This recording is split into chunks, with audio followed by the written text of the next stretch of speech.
नमस्कार। दोपहर 12 बजे के समाचारों में आपका स्वागत है। मैं हूं संतोष वाल्मीकि। समाचारों में सबसे पहले हेडलाइंस। एक महीने तक चलने वाले काशी तमिल संगमम में तमिलनाडु से तीसरा जत्था पहुंचा वाराणसी। साहित्यकारों के इस जत्थे ने आज काशी विश्वनाथ धाम के किए दर्शन।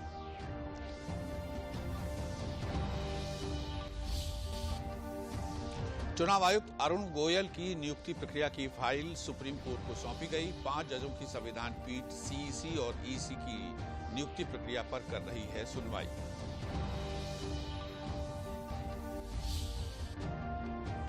गुजरात में चुनावी प्रचार हुआ तेज। 1 दिसंबर को पहले चरण का होगा मतदान। प्रधानमंत्री ने आज सुबह गुजरात के पालनपुर में की चुनावी रैली।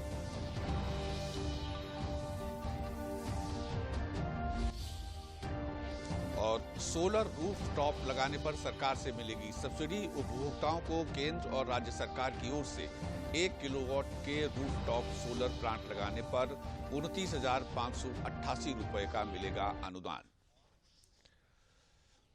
और अब समाचार विस्तार से। वाराणसी में आयोजित हो रहा काशी तमिल संगमम सफलतापूर्वक जारी है। इसी श्रृंखला में कल तमिलनाडु से यात्रियों का तीसरा जत्था वाराणसी पहुंचा। कल देर शाम चेन्नई से चंदौली के पंडित दीनदयाल उपाध्याय जंक्शन पर काशी तमिल संगमम में आए लोगों का रेल प्रशासन और स्थानीय जिला प्रशासन के अधिकारियों के साथ ही भाजपा पदाधिकारियों ने स्वागत किया। ये तमिलनाडु से आने वाला तीसरा जत्था है जिसमें साहित्यकारों को लाया गया है।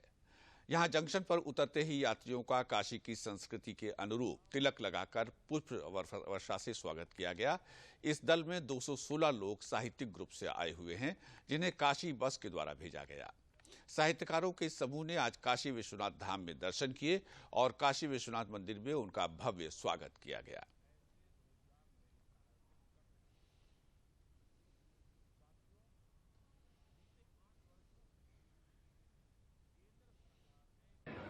वाराणसी में काशी तमिल संगमम हो रहा है और जिसके अंतर्गत पीडीयू जंक्शन में जनपद चंदौली में एक स्पेशल ट्रेन आई है जिसमें कि लगभग 216 यात्री वहां से आए हैं और उन सबका यहाँ पे वेलकम किया गया। सबको रेड कारपेट ढोल नगाड़े के साथ सबका स्वागत किया गया, तिलक लगाया गया, माला डाले गए और अभी सभी लोग को बसेज में बिठा करके काशी के लिए रवाना किया।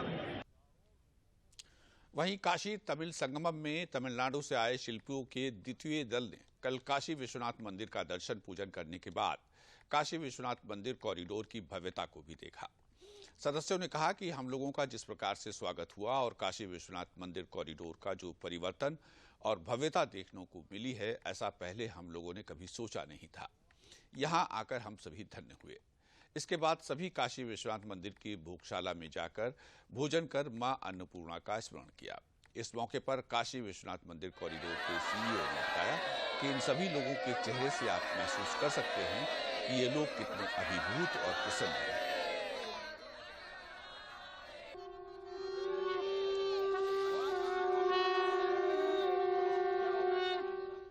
दो 210 आदमी इधर आया है, हर कोने से इधर आए हैं। सपने में भी ऐसा सपने नहीं हमको मिल जाएगा। इतना कार्यक्रम में, इतना इंतजाम में, इतना बड़ा कार्यक्रम के मोदी जी को पहला नमस्कार मैं कहता हूँ। यहाँ सब अच्छा है, मंदिर भी बहुत अच्छा बनाया है, सुंदर बनाया है। 2 साल के पहले ऐसा नहीं था, अभी बहुत अच्छा है। मोदी जी के बहुत धन्यवाद। ये ट्रिप ने मोदी जी ने बनाया है, बहुत अच्छा चीज़ है। ये दोबारा भी मोदी जी ने आएगा। ये ट्रिप में ये टू इजेड एकदम ठीक है। वाराणसी में काशी तमिल संगमम में तमिलनाडु से पधारे हस्तशिल्पियों के साथ स्थानीय कलाकारों ने एक दूसरे की कला और संस्कृति को जानने का प्रयास किया। विशेषज्ञों ने हस्तशिल्प के महत्व को बताते हुए एक भारत श्रेष्ठ भारत के तहत आयोजित हो रहे इस कार्यक्रम के महत्व पर प्रकाश डाला। वहीं तमिलनाडु से पधारे नित्यानंद उपराज शिल्पी ने यहां की कला को देखकर कहा कि प्रधानमंत्री नरेंद्र मोदी ने ये अद्भुत प्रयास किया है कि दोनों जगहों की संस्कृति के साथ साथ एक दूसरे की कला को समझने का एक मंच मिल रहा है।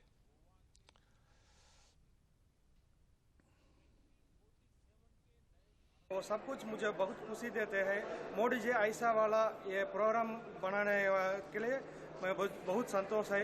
इसके बारे में हमारा दोस्तों को और सब मेरा फैमिली को, परिवारों को, सबको मैं फ़ोन में अब न्यूज़ देता रखता हूँ। इसी से हमारा सब लोग भी इसमें खुशी होते हैं। इसके लिए ये प्रोग्राम बनाया होना हमारा प्रधानमंत्री मोदी जी के लिए बहुत बहुत धन्यवाद है। गंगा आरती लेने का वो पहले बार देखा था, बहुत अच्छा लग रहा था उधर। और आज हमने वर्ल्ड ट्रेड सेंटर आए हैं मीटिंग करने लिए, और उसके बाद भी हम प्रयागराज और त्रिवेणी संगम जा रहा हूँ। This is very excellent, very good. Thanks for Modi and for Annamalai for supporting this type of initiation for the country. Supreme court की 5 सदस्यीय संविधान पीठ ने केंद्र सरकार को चुनाव आयुक्त अरुण गोयल की नियुक्ति की फाइल सौंपने के निर्देश दिए थे। नियुक्ति प्रक्रिया से जुड़ी इस फाइल को आज सुप्रीम कोर्ट को सौंप दिया गया है। बुधवार को कोर्ट ने कहा कि वो देखना चाहता है कि नियुक्ति की क्या प्रक्रिया अपनाई गई है और उसमें कोई गड़बड़ी तो नहीं है। साथ ही कोर्ट ने मुख्य चुनाव आयुक्त और चुनाव आयोग की पूर्ण स्वायत्तता पर जोर दिया है। सुप्रीम कोर्ट ने कहा है कि चुनाव आयोग को राजनीतिक प्रभाव से बेअसर रहना चाहिए। 5 जजों की संविधान पीठ सीईसी और ईसी की नियुक्ति पर सुनवाई कर रही है।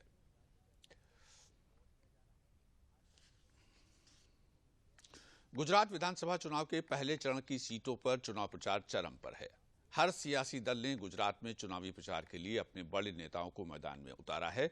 चुनाव में जीत सुनिश्चित करने के लिए भारतीय जनता पार्टी अपनी पूरी ताकत झोंक रही है।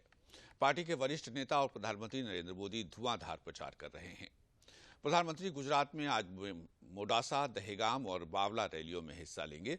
आज सुबह प्रधानमंत्री ने गुजरात के पालनपुर में एक चुनावी जनसभा को संबोधित किया। समाचार अभी और भी हैं, पहले लेते हैं ये विराम। पेमेंट फेल, लेकिन पैसे तो कट गई मेरी मेहनत की कमाई। हो जाएगी भरपाई, चिंता मत कर मेरे भाई। अगर डिजिटल ट्रांजैक्शन फेल हो जाए, अगर अकाउंट से पैसे कट जाएं, तो बैंक समय से पैसे लौटा देगा, वरना कॉम्पनसेशन का है प्रावधान। नहीं तो आरबीआई के ओम्बुड्समैन को शिकायत करें आप। या बिल, मेरी फीस। आरबीआई कहता है जानकार बनिए, सतर्क रहिए।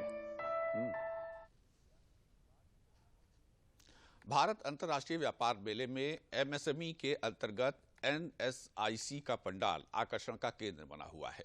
यहां नेशनल SC/ST हब पवेलियन के नाम से बनाए गए पंडाल में 268 स्टॉलों पर देश भर के सभी राज्यों के उद्यमियों के उत्पाद देखे जा सकते हैं। देखिए इस रिपोर्ट में। प्रगति मैदान में चल रहे 41वें भारत अंतर्राष्ट्रीय व्यापार मेले में इस बार सूक्ष्म, लघु और मध्यम उद्यम मंत्रालय के अंतर्गत राष्ट्रीय लघु उद्योग निगम यानी NSIC का पंडाल भी आकर्षण का केंद्र बना हुआ है। मंत्रालय की योजना नेशनल SC/ST हब के तहत 268 स्टॉल लगाए गए हैं। इसमें देश के हर राज्य के उद्यमी अपने अपने उत्पादों को प्रदर्शित कर रहे हैं। स्टेट से यहाँ के पार्टिसिपेट कर रहे हैं, उनमें बहुत एक्साइटमेंट है। उनको यहाँ पे बड़ा अच्छा एक्सपोजर मिल रहा है और नए नए तरह के उत्पाद उन्होंने यहाँ दिखा रखे हैं। तो और अभी तो फेयर एंड होने को आ रहा है, तो इनको काफी अच्छा यहाँ पे उनको बिजनेस भी हुआ है। यहाँ 268 में से 191 नए उद्यमी भी देखे जा सकते हैं। MSME ने इनके कौशल को दिखाने और विकास के लिए अवसर पैदा करने के साथ ही आत्मनिर्भर बनने का अवसर प्रदान किया है, जिन्हें मेले में काफी पसंद किया जा रहा है। NSIC केंद्र सरकार की योजनाओं के प्रति इन उद्यमियों को प्रोत्साहित भी कर रहा है।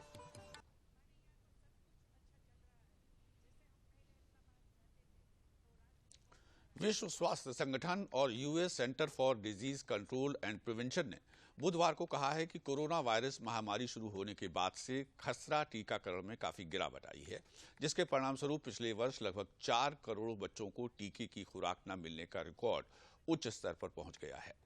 WHO और CDC ने एक संयुक्त रिपोर्ट में कहा है कि अब दुनिया भर के विभिन्न क्षेत्रों में खसरे के फैलने का खतरा तेजी से हमारी तरफ आ रहा है और कोरोना वायरस के कारण खसरा टीकाकरण में लगातार गिरावट आई है। साथ ही इस बीमारी पर निगरानी में भी कमी हुई है, जो कि चिंताजनक है। गौरतलब है कि खसरा सबसे संक्रामक मानव विषाणुओं में से एक है और टीकाकरण के माध्यम से लगभग पूरी तरह से इसे रोका जा सकता है। हालांकि सामुदायिक प्रकोपों को रोकने के लिए 95% टीकाकरण की आवश्यकता है। संयुक्त रिपोर्ट में कहा गया है कि 2021 में लगभग 4,000 करोड़ बच्चे खसरे के टीके की खुराक लेने से चूक गए हैं। सरकार लगातार भू माफियाओं के खिलाफ सख्त कार्रवाई कर रही है। ऐसे में बरेली पुलिस ने अलायंस बिल्डर्स के एमडी अरविंदर सिंह और उसके निदेशकों समेत 17 बिल्डर्स के खिलाफ धोखाधड़ी का मुकदमा दर्ज किया है। इन सभी के खिलाफ एसएसपी अखिलेश चौरसिया ने लुकआउट नोटिस भी जारी करा दिया है ताकि ये लोग विदेश न भाग सकें। जिलाधिकारी शिवाकांत द्विवेदी ने इन सभी को भू माफिया घोषित कर दिया है। अलायंस बिल्डर्स पर आरोप है कि उन्होंने अपनी मुखौटा कंपनियों के जरिए सरकारी जमीनों पर कब्जे किए और उन पर कॉलोनियां बनाकर उनको बेच दिया। वहीं जानकारी मिलने पर बीडीए ने इन भू माफियाओं के कब्जे से 100 करोड़ की जमीन को भी कब्जा मुक्त करवाया है। एसएसपी अखिलेश चौरसिया ने बताया कि सीलिंग की जमीन की फर्जी तरीके से खरीद फरोख्त के मामले में अलायंस बिल्डर्स के प्रबंध निदेशक एमडी अरविंदर सिंह, निदेशकों रमनदीप, अमनदीप, हनी सिंह और युवराज समेत 17 लोगों को आरोपी बनाया गया है। करते हैं। गत बैठक हमने 3 अक्टूबर को किया था, फिर हमने 10 नवंबर को किया था। अब अगली बैठक हमारी फिर दिसंबर को लगेगी। और जो भी ऐसे गतिविधियों में संलग्न हैं, जो किसी व्यक्ति को या राज्य सरकार की जमीन को हड़पने का प्रयास कर रहे हैं या उसमें हेराफेरी करा रहे हैं, हेराफेरी के माध्यम से जबरदस्ती ले रहे हैं, चीट करके ले रहे हैं, उन सबको हम लोग इस शासनादेश के अंतर्गत चिन्हित रख करते हैं। अगर उनके द्वारा कोई आपराधिक कृत्य किया गया है, भूमि से संबंधित भी है वो, तो हम लोग उन्हें भूमाफिया की श्रेणी में चिन्हित करते हैं और उन संबंधित अपराधों के अंतर्गत कार्रवाई कराते हैं। बाराबंकी जिले के जैतपुर थाना क्षेत्र के चंदौली के पूर्वा गांव में करीब 1 दर्जन लोग जेट्रोफा का फल खाने से बीमार हो गए हैं। ये सभी गांव के ही खेत में बथुआ बीनने गए थे। उसी दौरान इन सभी लोगों ने वहां लगे पेड़ से जेट्रोफा के फल भी खा लिए। जेट्रोफा के फल खाते ही सभी की हालत धीरे धीरे बिगड़ने लगी। सभी को पेट में तेज दर्द, उल्टी और दस्त की शिकायत हो गई। परिजनों ने सभी को इलाज के लिए स्थानीय सीएचसी में भर्ती करवाया, जहां से उन्हें बाराबंकी जिला अस्पताल रेफर कर दिया गया। कुछ लोगों की हालत अभी भी गंभीर बनी हुई है।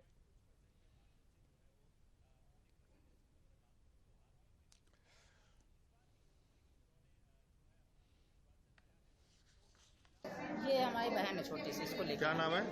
इसका नाम है रंजना। क्या हुआ क्या?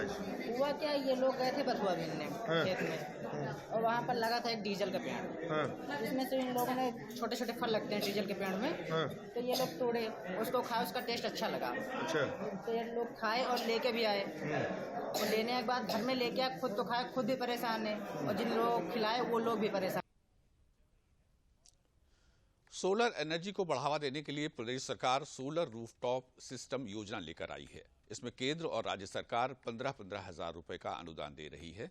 इस योजना के तहत बरेली जिले में 2000 रूफटॉप सिस्टम लगाने का लक्ष्य दिया गया है।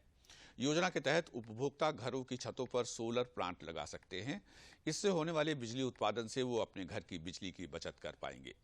योजना के तहत 1 किलोवाट का रूफटॉप सोलर पावर प्लांट लगाने के लिए केंद्र सरकार की ओर से 14,588 और प्रदेश सरकार की ओर से 15,000 रुपए प्रति किलोवाट का अनुदान मिलेगा।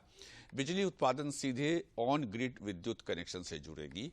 इस दौरान सोलर पावर उपभोक्ता इसे इस्तेमाल कर सकेंगे। इससे उनके आने वाले बिजली के बिल में खासी बचत होगी।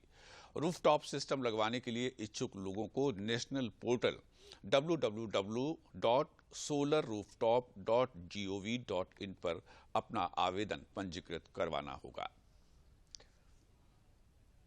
सोलर रूफटॉप ऑन ग्रिड, जहां आपका जो घरे में जो कनेक्शन किया हुआ है बिजली विभाग से, जितने किलोवाट का लोड दिया हुआ है, ये सोलर रूफटॉप ऑन ग्रिड आप जरूर लगाएं। इससे क्या होगा कि आपको बिजली का जो है बचत होगा। आपको बिजली का जो बिल जो आप दे रहे हैं पर मंथ, उसमें बहुत ज्यादा जो है बचत होंगे। साथ साथ में ये बिजली बिल जो है बचत होके जो है प्रदेश और देश के विकास में जो है कारगर साबित होगा। बरेली वासियों को मैं बताना चाहूंगा कि सोलर रूफटॉप ऑन ग्रिड में केंद्र सरकार पहले जो अनुदान जो दे रही है, जो अभी वर्तमान में जो अनुदान आपको मिल रहा है 1 से 3 किलोवाट तक के 14,588 रुपया करके पर किलोवाट आपको अनुदान दे रहा है। दूसरी, राज्य सरकार इसी में अनुदान देती है 15,000 रुपया पर किलोवाट और मैक्सिमम जो है 30,000 रुपये तक के। मतलब कि आप 1 किलोवाट के लगा रहे हैं तो 15,000 रुपये मिलेगा, 2 किलोवाट के लगा रहे हैं तो 30,000 रुपये मिलेगा, लेकिन उससे ऊपर तक आप लगाएंगे तो 30,000 रुपये ही आपको मिलेगा। जल जीवन मिशन योजना के तहत अमेठी के हर घर तक शुद्ध जल पहुंचाने के लिए काम तेजी से चल रहा है। योजना के तहत अमेठी जिले की 682 ग्राम पंचायतों का चयन किया गया है, जिसमें 542 गांवों में तेजी से काम चल रहा है। 76 गांवों में 80% से ज्यादा काम पूरे हो चुके हैं। जल जीवन मिशन के तहत जनपद के 3 लाख परिवारों को 2024 तक शुद्ध जल पहुंचाने पर काम किया जा रहा है। 24 ग्राम पंचायतों में पानी की टंकियां बनवाई जा रही हैं। जल निगम विभाग के जूनियर इंजीनियर नीरज प्रजापति ने बताया कि अमेठी में जल जीवन मिशन के तहत 76 गांवों में ज्यादातर काम पूरा करके टेस्टिंग का काम किया जा रहा है। जल्द ही ग्रामीणों को स्वच्छ पानी की सप्लाई दी जाएगी। ग्राम पंचायतें हैं जिसके अंतर्गत 947 राजस्व ग्राम आते हैं और 947 ग्रामों के अंतर्गत 240 गांवों की जो सेकेंड फेज था दूसरे चरण में 240 गांव और 302 गांव 542 गांव के डीपीआर वो बन चुके हैं, जिसपे 96 गांवों में कार्य प्रारंभ कर दिया गया है, चल रहा है। और ये जो योजनाएं हैं वो सौर आधारित जल योजना है, सौर ऊर्जा पर चलने वाली योजनाएं हैं, जिससे नवीकरणीय ऊर्जा का हम लोग उपयोग कर सकते हैं। और अभी जो तीसरे चरण में 405 गाँव को चयनित किया गया है, जिसकी प्रकलन बनाने की कार्रवाई चल रही है। शीघ्र ही उस पर भी कार्य प्रारंभ करा दिया जाए। ऑपरेशन कायाकल्प योजना के तहत उत्तर प्रदेश के परिषदीय विद्यालयों की सूरत बदल रही है। इस योजना के तहत जनपद कानपुर देहात के प्राइमरी स्कूलों को आकर्षक बनाया जा रहा है। योजना के अंतर्गत रंग रोगन से लेकर मूलभूत सुविधाओं को दुरुस्त किया जा रहा है। साथ ही स्कूल परिसर में पौधे रोपकर हरियाली भरा माहौल भी बनाया जा रहा है। निजी स्कूलों की तरह जनपद के परिषदीय स्कूलों के बच्चों को भी smart classroom, science lab, library, computer lab, खेल के मैदान के साथ ही अन्य सुविधाएं मिल रही हैं। CSR फंड की मदद से शहर और देहात के क्षेत्र में मौजूद स्कूलों की तस्वीर बदली जा रही है। बेसिक शिक्षा अधिकारी रिद्धि पांडे ने बताया कि जनपद के अंतर्गत आने वाले 1925 स्कूलों में से 1600 स्कूलों में कायाकल्प योजना के तहत स्कूलों की तस्वीर बदल चुकी है। हमारे कानपुर देहात में 1925 जो परिषदीय विद्यालय हैं उसमें लगभग 1600 विद्यालय में जो 19 पैरामीटर्स है उनका संतृप्तिकरण किया जा चुका है, जो कि पिछले अगर 4 महीने से बात करें तो पिछले 4 से 5 महीने पहले ये 77% था, अब सैचुरेशन 81% हो गया है। लगातार हम प्रयासरत हैं। इस हेतु हम लोग CSR फंड के माध्यम से, जैसे कि सरवनखेड़ा में अभी कई सारे विद्यालय हैं, भदेसा है, मनेथू है, जिगनीपुरवा है, जहाँ पर हमने फर्नीचर की व्यवस्था कराई, वाटर प्यूरिफायर सिस्टम और स्मार्ट क्लासेस हमने प्रोजेक्टर लगवाए हैं। इसी के साथ साथ हम लोग इंटर डिपार्टमेंटल कोऑर्डिनेशन जो अन्य विभाग के द्वारा किए जाते हैं, जैसे पंचायत के माध्यम से, नरेगा के माध्यम से, उससे भी हम बड़े पैरामीटर संतृप्त करा रहे हैं। और जो कंपोजिट ग्रांट की धनराशि है उसका भी हम लोग लगातार यूज करवाकर, और मेरा प्रयास रहेगा कि आने वाले 2 से 3 महीने में पूरा संतृप्तिकरण करवा दिया जाएगा। मैं क्लास 7th में पढ़ती हूँ। पहले हम जमीन पर बैठते थे तो पढ़ने में अच्छा नहीं लगता था। अब हम फर्नीचर में बैठते हैं तो हमारे कपड़े भी गंदे नहीं होते, पढ़ने में अच्छा भी लगता है। और मैं साइंस कमरा भी है, उसमें मैम लोग समझाती भी हैं और पढ़ने में अच्छा भी लगता है। कानपुर में स्मार्ट सिटी योजना के तहत 4 करोड़ 15 लाख रुपए की लागत से 5 मलिन बस्तियों के समग्र विकास के प्रथम चरण का सांसद सत्यदेव पचौरी ने शिलान्यास किया। प्रथम चरण में आर्यनगर और सीसामऊ 2 विधानसभा क्षेत्रों के 4 वार्डों में 5 मलिन बस्तियों में पेयजल लाइन, सीवर लाइन के कार्यों का शिलान्यास किया गया है। स्मार्ट सिटी योजना के तहत सड़क बनवाकर मार्ग व्यवस्था और समुचित प्रकाश व्यवस्था के साथ ही बस्तियों में महिलाओं के विकास के लिए आंगनबाड़ी केंद्र और चिकित्सीय सुविधाओं के लिए सामुदायिक स्वास्थ्य केंद्र खोले जाएंगे, जिससे पिछड़ी मलिन बस्तियां आदर्श और स्मार्ट बन सकेंगी। मलिन बस्ती में रहने वाले लोगों को सारी जन सुविधाएं मिले, यानी जिसका नाम दिया है समग्र विकास।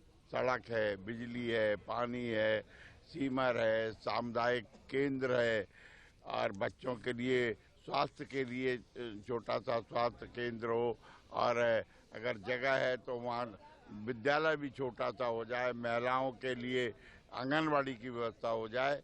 इस प्रकार की योजना कानपुर में स्मार्ट सिटी के अंतर्गत बनाई है। कुछ बस्तियों में दिक्कत है कि वहाँ अतिक्रमण है, वो मुझे खाली कराना है।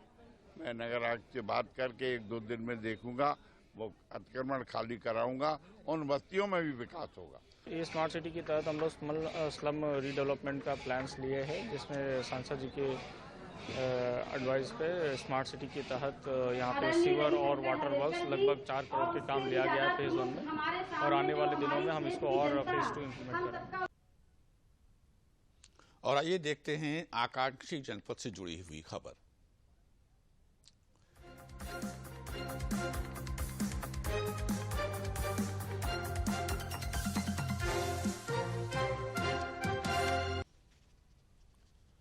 आकांक्षी जनपदों की सूची में शामिल जनपद सोनभद्र में प्राथमिक शिक्षा के क्षेत्र में एक कायाकल्प देखने को मिल रहा है। कभी टाट पट्टी पर बैठने वाले बच्चे आज टेबल बेंच पर बैठकर न सिर्फ स्मार्ट क्लास की पढ़ाई कर रहे हैं, बल्कि डाइनिंग टेबल पर बैठकर मिड डे मील का भोजन भी कर रहे हैं। नीति आयोग द्वारा निर्धारित बिंदुओं की प्रगति पर चर्चा करते हुए जिले के बेसिक शिक्षा अधिकारी हरिवंश कुमार ने बताया कि बच्चों के लिए बैठने से लेकर साफ सुथरे शौचालय और बिजली से सारे विद्यालयों को आच्छादित कर दिया गया है। साथ ही स्मार्ट क्लासरूम के माध्यम से उनकी पढ़ाई भी करवाई जा रही है।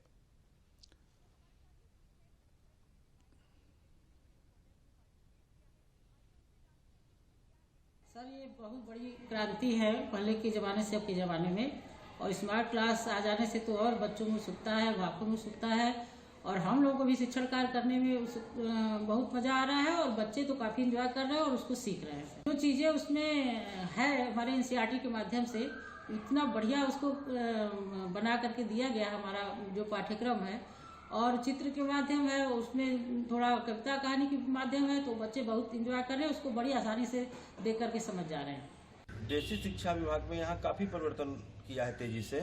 अब पहले यहाँ पे लोग अभिभावक अपने बच्चों का एडमिशन कराने से कतराते थे, लेकिन अब एडमिशन के लिए बच्चों के लिए लाइन लग रही है।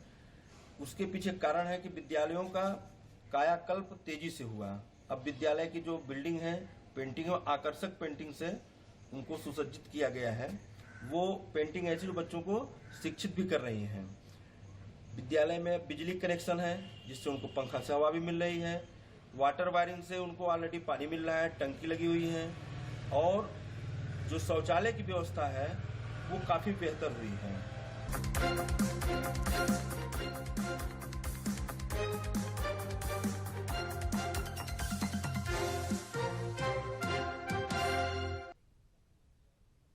गोंडा में बुधवार को गांधी पार्क टाउन हॉल में बाल विकास एवं पुष्टाहार विभाग द्वारा पोषण से संबंधित प्रदर्शनी और स्टॉल लगाए गए। इस अवसर पर गोष्ठी का भी आयोजन किया गया। कार्यक्रम में आंगनबाड़ी कार्यकर्तियों द्वारा बच्चों को क्या क्या पौष्टिक आहार खिलाए जाएं, इससे संबंधित नाटक का मंचन भी किया गया और नाटक के जरिए लोगों को समझाने का प्रयास किया गया। जिलाधिकारी ने आंगनबाड़ी कार्यकर्तियों को मनोयोग से कार्य करने के लिए कहा और विकास भवन में खिलौना बैंक खोलने की भी घोषणा की। कार्यक्रम में अच्छे कार्य करने वाली परियोजना अधिकारी, सुपरवाइजर, आंगनबाड़ी कार्यकर्तियों को सम्मानित किया गया।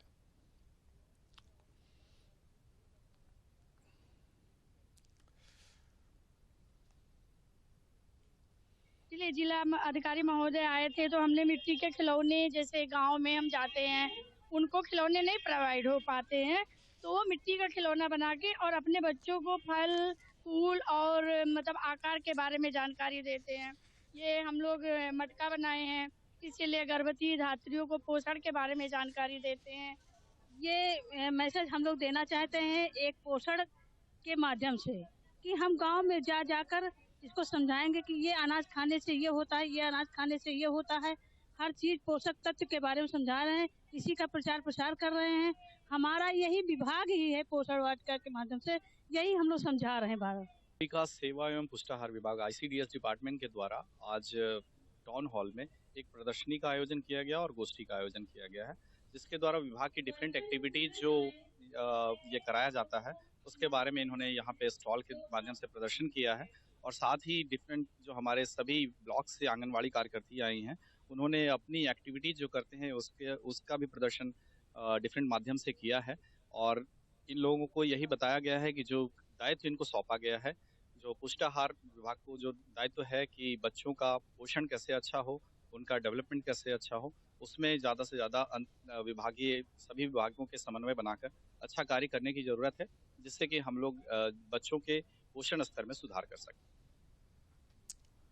बुलंदशहर में एक भैंसा चर्चा का विषय बना हुआ है। बुलंदशहर के थाना बीबी नगर क्षेत्र में मुर्रा नस्ल के इस भैंसे की कीमत 2 करोड़ रुपए बताई जा रही है। रोजाना 23 किलो दूध पिलाकर और विशेष पशु आहार खिलाने से ये भैंसा 5.25 फीट ऊंचा और 16 फीट लंबा हो गया है। पशुपालक किसान कुलदीप ने भैंसा बलवान के सीमेन को सुरक्षित और संरक्षित कराने की व्यवस्था की मांग की है, ताकि बलवान के सीमेन से उन्नत नस्ल के भैंसों की उत्पत्ति हो सके। कई प्रांतों में हो चुके बफेलो शो में प्रदेश का नाम इस भैंसे ने रोशन किया है। ये आम भैंसों से बड़ा है, सुंदर है, प्योर मुर्रा नस्ल का है। इसका माँ का मिल्क रिकॉर्ड जो 23+23 है, हमारे यूपी में कहीं वो नहीं करवाया जाता। इसकी डाइट, अब इसकी जो माँ 23 लीटर दूध देती थी, यही पीता था। और इसकी डाइट मिलन, मिक्सचर, घी, दूध, चना और ये घुमाना इसकी डाइट थी। अयोध्या श्री राम जन्मभूमि ट्रस्ट के महासचिव चंपत राय ने परकोटे की निर्माण के स्वरूप की जानकारी देते हुए बताया कि 14 फीट चौड़े परकोटे की लंबाई चारों दिशाओं में आयताकार 800 मीटर होगी। परकोटे के चारों दिशाओं में 4 मंदिर के साथ ही उत्तर और दक्षिण दिशा के मध्य में एक मंदिर होंगे। इस तरह से परकोटे में कुल 6 मंदिरों की स्थापना की जाएगी। इस दौरान उन्होंने बताया कि परकोटे में भगवान श्री राम के जीवन पर आधारित 150 चित्र भी बनाए जाएंगे। राम मंदिर के परकोटे का निर्माण वास्तुकार सोमपुरा की परिकल्पना पर आधारित है। मंदिर के वास्तुकार सोमपुरा जी के दिमाग में जैसा चित्र वह पहले था, वैसा ही चित्र आज भी है। अर्थात वो लगभग 14 फीट चौड़ा होगा, चारों दिशाओं में आयताकार होगा। चारों दिशाओं में अगर कोई पैदल चलेगा तो उसे 800 मीटर पैदल चलना पड़ेगा। 4 कोनों पर 4 मंदिर बनेंगे। उत्तर और दक्षिण दिशा में बीच में एक मंदिर बनेगा, अर्थात परकोटा में 6 मंदिर बने। प्रयागराज में एक्यूप्रेशर शोध प्रशिक्षण एवं उपचार संस्थान का 24वां राष्ट्रीय सम्मेलन का राज्य मंत्री स्वतंत्र प्रभार डॉक्टर दयाशंकर मिश्र दयालु ने शुभारंभ किया। सम्मेलन को संबोधित करते हुए डॉक्टर दयाशंकर मिश्र ने कहा कि देश के कोने कोने में एक्यूप्रेशर को मान्यता मिल रही है और इसके माध्यम से लाखों लोग बगैर कुछ खर्च किए स्वास्थ्य लाभ ले रहे हैं। उन्होंने कहा कि प्रयागराज आयुष के क्षेत्र में विगत 25 वर्षों से बहुत अच्छा कार्य कर रहे हैं।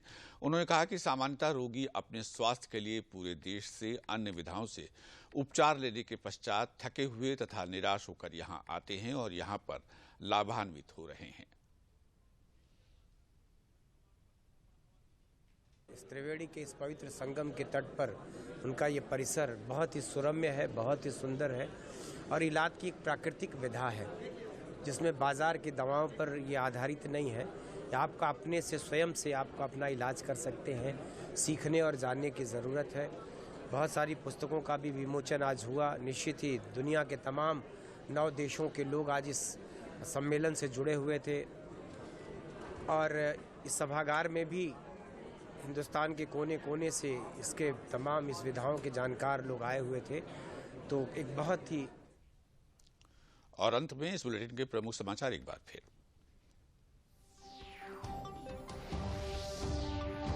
एक महीने तक चलने वाले काशी तमिल संगमम में तमिलनाडु से तीसरा जत्था पहुंचा वाराणसी। साहित्यकारों के इस जत्थे ने आज काशी विश्वनाथ धाम के किए दर्शन।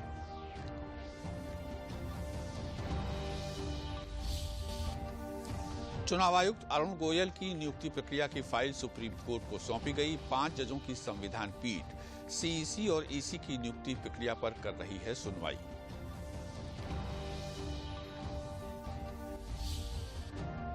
गुजरात में चुनावी प्रचार हुआ तेज। 1 दिसंबर को पहले चरण का होगा मतदान। प्रधानमंत्री ने आज सुबह गुजरात के पालनपुर में की चुनावी रैली।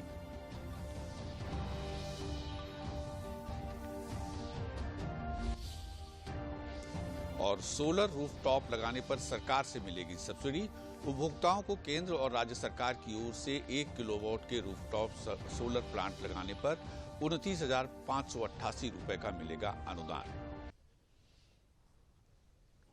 इसी के साथ समाचार